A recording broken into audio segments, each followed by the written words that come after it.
Hello and welcome to 90 Production Films and Music. I am Dikshant and this is Inside a Movie. आज हम बात करने वाले हैं 2009 में रिलीज हुई एक साइकोलॉजिकल थ्रिलर आफ्टर लाइफ की.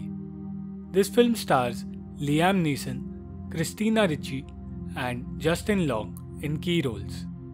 अगर आपको ये वीडियो पसंद आए तो लाइक, कमेंट और शेयर ज़रूर करना और इस चैनल को सब्सक्राइब करना मत भूलना. फिल्म की शुरुआत में हमें दिखता है एलियट, जो एक फ्यूनरल होम ओनर है और मरे हुए लोगों के लास्ट राइट्स के लिए उनकी बॉडी को तैयार करता है.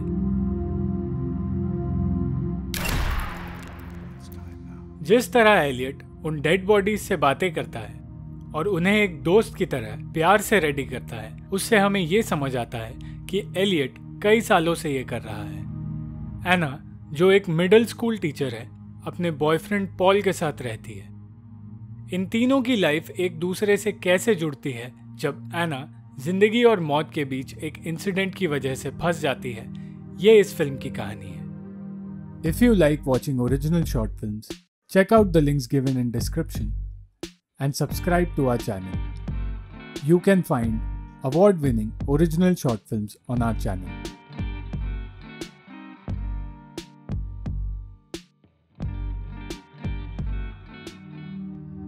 एलियट के फ्यूनरल होम में एक बूढ़े आदमी का फ्यूनरल चल रहा होता है जहां एना आती है. ये आदमी एना के पियानो टीचर थे जिससे एना इमोशनली कनेक्टेड थी. एलियट नोटिस करता है कि उसकी मौत से एना काफी दुखी है. एलियट उस पर एक तरह से नजर रखने लगता है.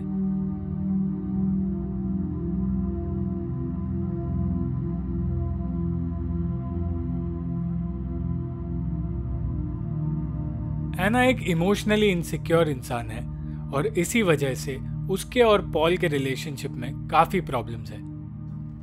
और इसी इनसिक्योरिटी की वजह से दोनों में एक रात झगड़ा होता है और एना गुस्से में उसे छोड़कर निकल जाती है.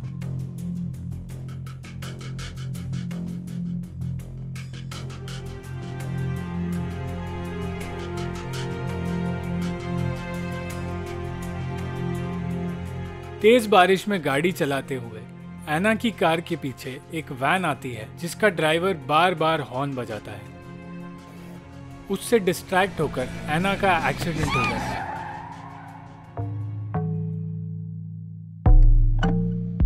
इसके बाद हमें पता चलता है कि एना एलियट के फ्यूनरल होम में है और वो उसे फ्यूनरल के लिए तैयार कर रहा है.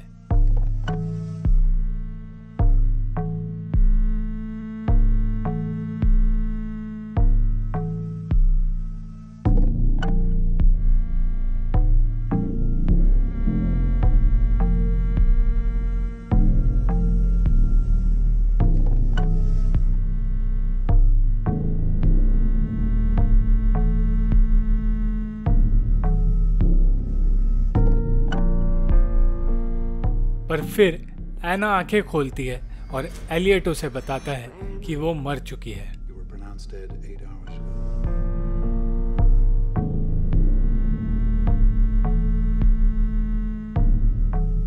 ये सुनकर एना चीखने लगती है पर वो अपनी बॉडी हिला नहीं पाती.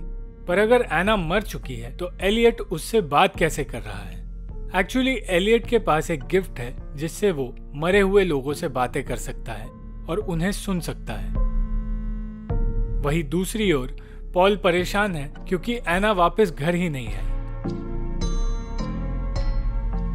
कई लोगों से पूछताछ करने के बाद वो एना की मां से मिलता है जो उसे एक्सीडेंट के बारे में बताती है और उसकी मौत के लिए वो पॉल को जिम्मेदार ठहराती है.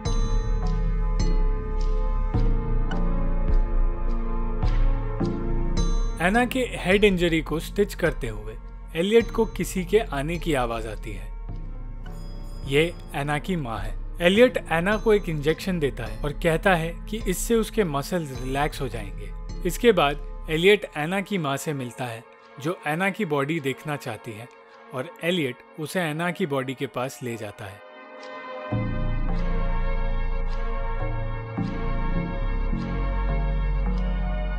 बॉडी देखने के बाद एना की माँ वहां से चली जाती है और कुछ देर बाद एना जागती है।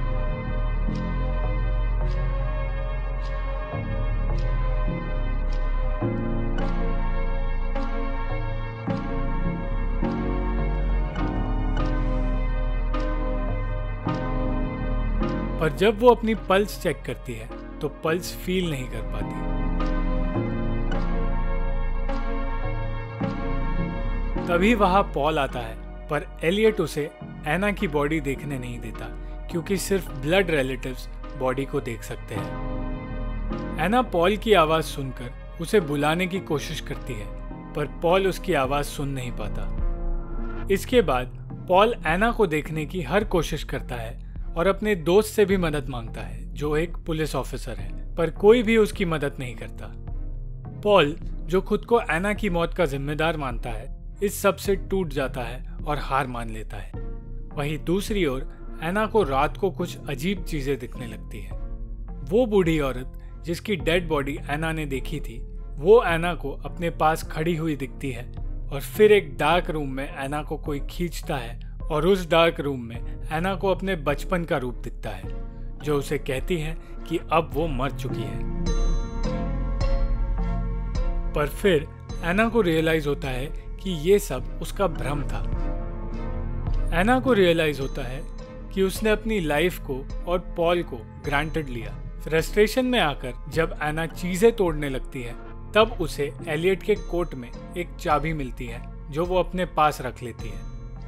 तभी एलियट आकर वो कोट लेकर घर से बाहर जाता है। यहाँ नोटिस करना कैसे एलियट की गाड़ी बिल्कुल उस गाड़ी की तरह है जिसकी वजह से एना का एक्सीडेंट हुआ था।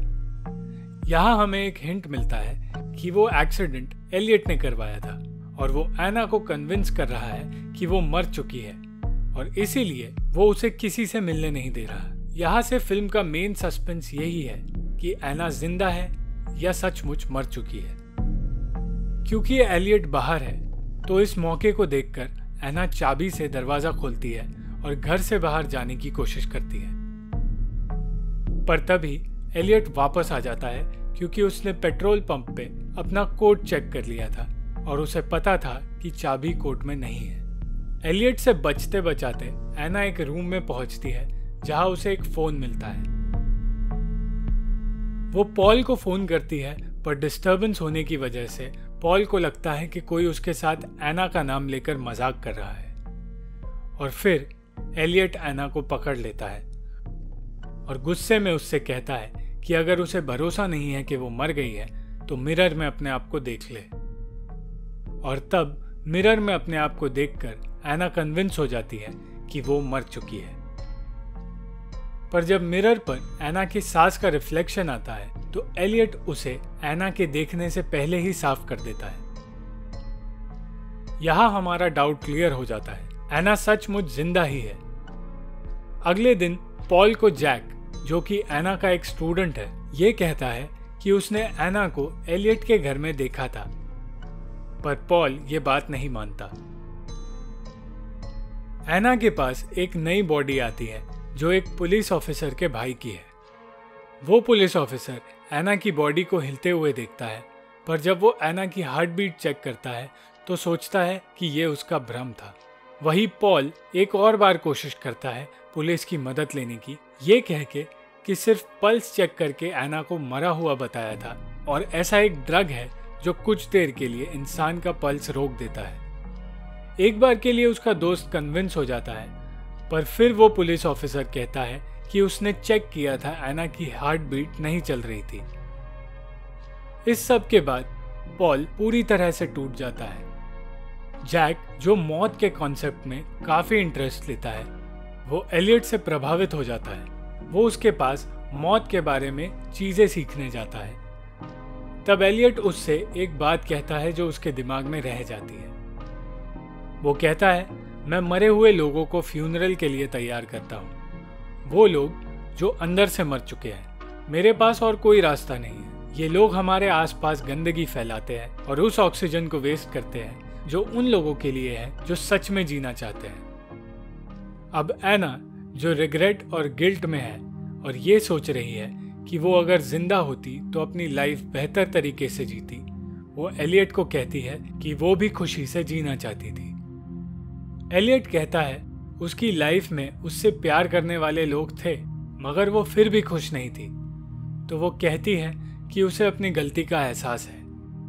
फिर एलियट उसे कहता है कि अगर उसे दूसरा मौका मिले जीने का तो वो क्या करेगी, और वो उसे रूम के बाहर ले जाता है।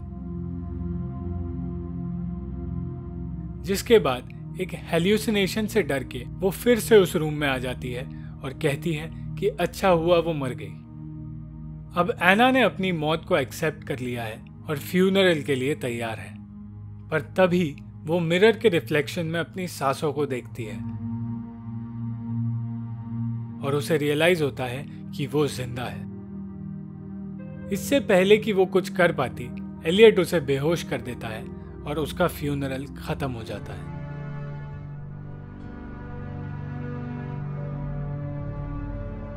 पॉल इससे पूरी तरह टूट गया है, पर वो मूव ऑन नहीं कर पा रहा है।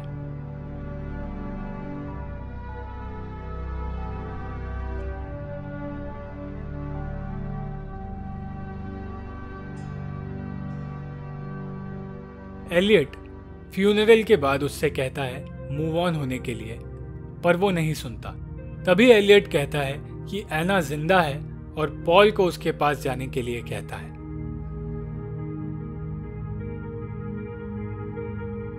पॉल सिमेट्री में पहुंचता है और एना को बचा लेता है।